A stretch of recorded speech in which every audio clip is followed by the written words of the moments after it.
Given those ambitions and the expected growth of electronic bills of lading, do you think the banks realize they should get ready on this track? Our ultimate goal is to have this kind of interoperability between the platforms in order to facilitate the trade. The EBL is not only a technical project, but it's a change management also. I think they were saying they've done nearly $1 billion worth of transactions using blockchain, which is amazing.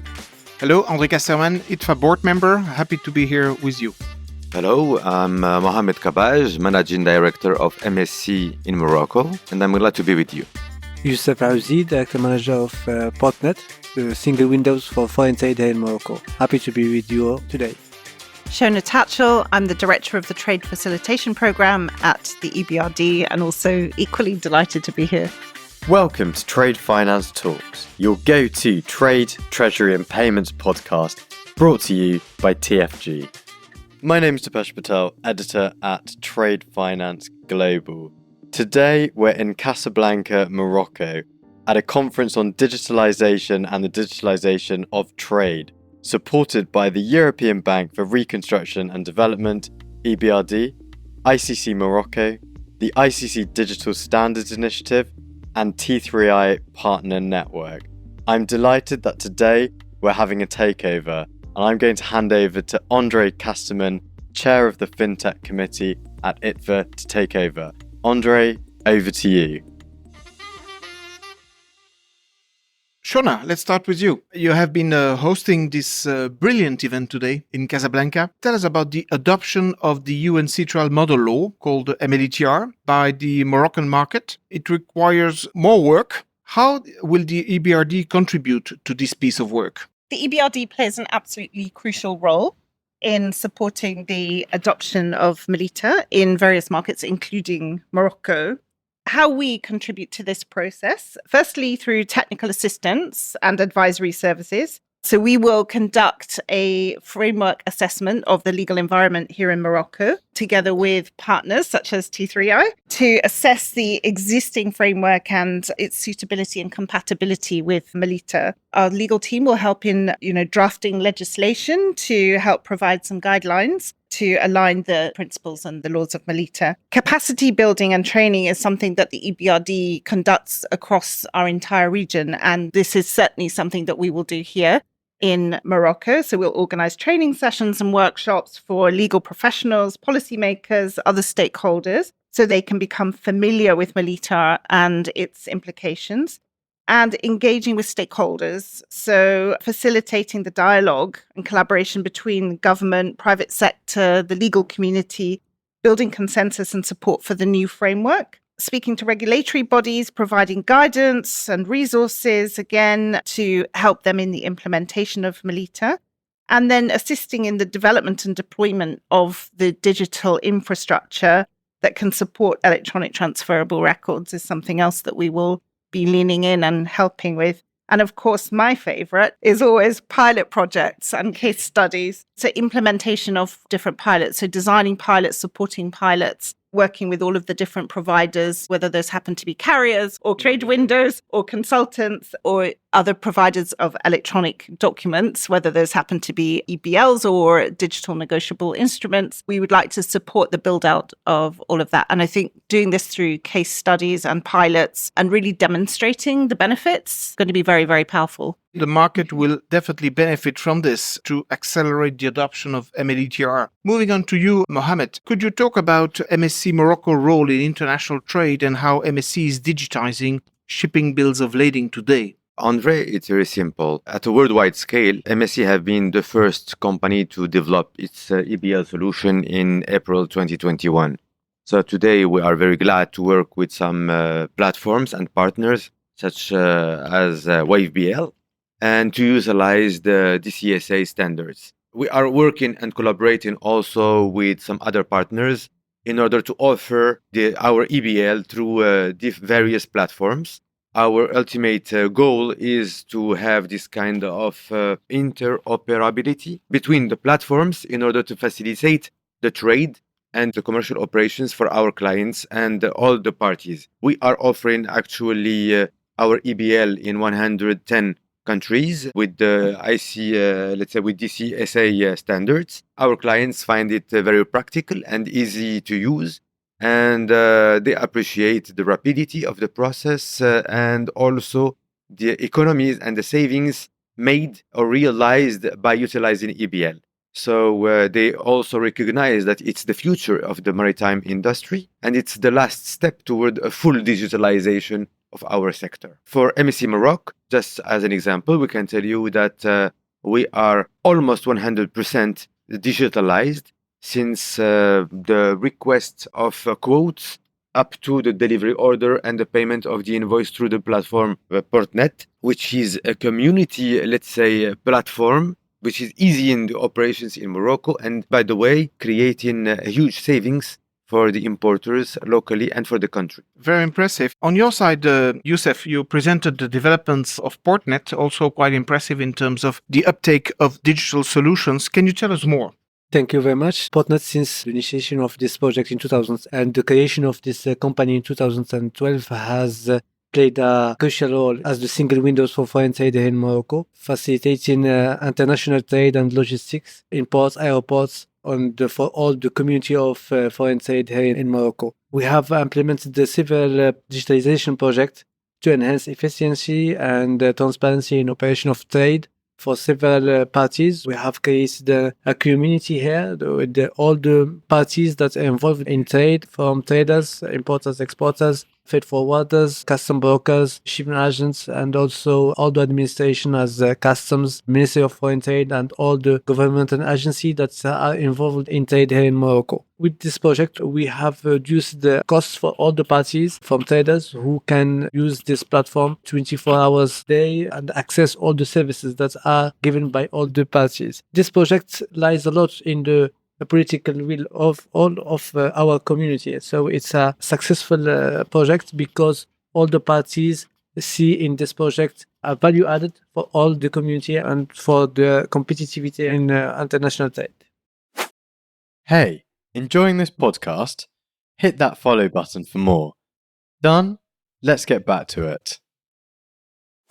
Coming back to you, Mohammed, we have witnessed and heard about the ambitions of consortia such as DCSA and BIMCO by 2030, and these are indeed encouraging. Can you tell us more about those ambitions, and do you think the market has understood the benefits? Indeed, some events such COVID or some important, climate or political events which happened lately have proven that, there is a kind of vulnerability of the total chain in order to make the operations, the maritime transportation operations, more efficient, rapid and transparent, and even more durable. The advantages of DBL, which are claimed by DCSA and the other, organizations, are very simple, is that the exchange is in line, secured, easier, can be done at any time, and can be done through any PCs, tablets, smartphones, and especially easier and in few seconds instead of days.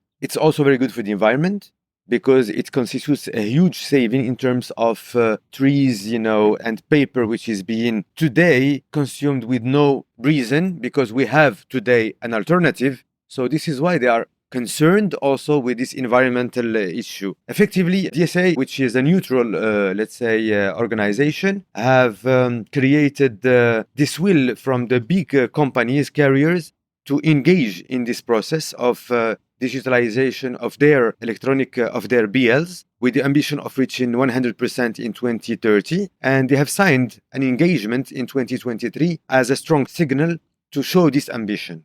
So today, we think that it's time that everybody in the ecosystem in which we are developing has to join the move and to engage also in this operation. It includes governments, banks, and other stakeholders which are involved in the process. Excellent public-private partnership again on this side. Youssef, on your side, how will Portnet be impacted by those increased digital bills of lading? I think Portnet could be a platform, a good solution to help in this change management or this project. The EBL is not only a technical project, but it's a change management also. Using all the community we have built around Portnet could help to understand this change that will occur in 2030. With all the parties we have, stakeholders we have around Portnet, we have started discussion in this project, and we have addressed all the stakeholders in the importance to work in this roadmap to be ready for this change. And also Portnet could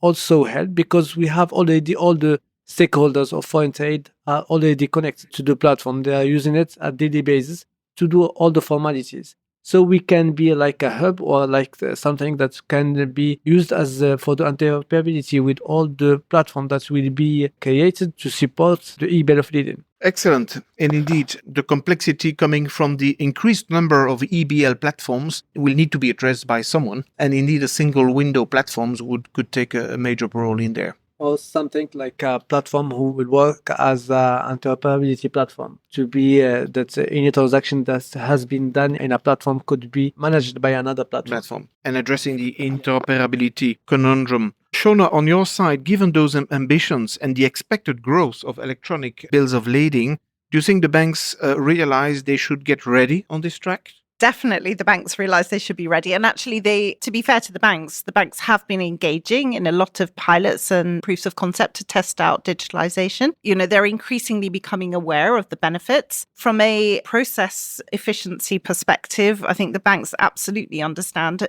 how much they can reduce processing time, reducing errors, reducing potential fraud as well, because you have the ability to be able to screen very, very quickly transactions that are coming through. I think there's no doubt that the banks definitely want to do this. Customers are now beginning to demand it. 5 years ago, it was the banks trying to get the customers to engage. Now I think it's almost going the other way around. We heard earlier on about the fertilizer exporter here in Morocco, OCP. I think they were saying they've done nearly $1 billion worth of transactions using blockchain, which is amazing and incredibly impressive. But the banks themselves are not necessarily fully prepared, I think, for the coming of digitalization, because they themselves need to invest a lot in their own technology. The banks themselves carrying a lot of legacy technology debt, undoubtedly needs to be upgraded in order to be able to actually even operate in this new digital world. Levels of expertise and skills, there needs to be a lot of training within the banks, teaching a banker who's good at credit analysis, teaching them digital skills. That's a whole journey in itself that is going to take some time. Bringing in tech specialists into the front office, into the customer-facing part of the bank, I think is also going to be really, really important. Building really secure systems as well, because obviously banks opening themselves up to, this sort of digital ecosystems in themselves need to make sure that cybersecurity is incredibly robust and, sort of regularly auditing their own activities and their own processes. And then actually working together in collaboration and partnerships. And after all, what is the blockchain all about? It's all about everybody being able to interoperate and work together. And the banks need to also be able to do that. We've seen some really great examples of where you have a proper kind of four-corner model using digitalized techniques. But, there needs to be an awful lot more of that. This is not about competition between the banks to see who can, adopt the coolest system. It's actually about saying, how can we make this better for everybody? How can we really democratize the process of digitalization? Because we have to do it for the sake of the trade industry, and really properly partnering with tech companies. The banks need to, again, get on board, understand, and collaborate and invest as well. I mean, I know obviously there have been lots of bank investments into some of the newer platforms in the past, and they haven't all worked out. But just because one doesn't work out, it doesn't mean that it isn't the right thing to do. So, we need to continue along that journey and running pilots, doing testing, educating customers as well, those who are still behind and who are not the pioneers, and really kind of get ahead of the game and get prepared, because this is happening in the real world and the banks need to be part of this journey. Thank you, Shona. Thank you, Youssef. Thank you, Mohammed, for joining our podcast, and looking forward to progressing those developments at indeed international level with you.